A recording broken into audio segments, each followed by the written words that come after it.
আমরা মানুষরা নিজেদের দোষেই শনি গ্রহের কুপ্রভাব পেয়ে থাকি এবং মাঝখান থেকে আমরা শনি গ্রহের নামে দোষ দিয়ে থাকি যে শনি গ্রহ আমাদের খারাপ করে দিচ্ছে, কিন্তু আদৌ সেটা নয়।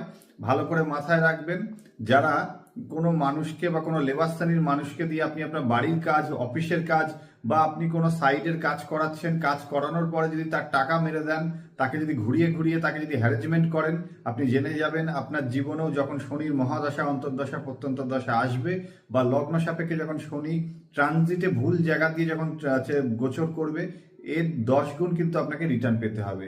একটা লেবার শ্রেণীর মানুষের যদি আপনি 500 টাকা মেরে দেন, আপনি জেনে যাবেন আপনার 5,000 টাকা বা 50,000 টাকা পর্যন্ত কিন্তু আপনার বার হতে পারে। তাই অযথা শনি গ্রহের নামে দোষ না দিয়ে আপনি নিজের কর্মফল ঠিক রাখুন এবং নিজের চেষ্টা করুন সঠিক সময় ঘুম থেকে ওঠার। দেখবেন আপনার জীবনের রাস্তা অবশ্যই খুলতে বাধ্য। অযথা শনি গ্রহকে দোষ দেবেন না। আজ এই পর্যন্তই, ভালো থাকুন, নমস্কার।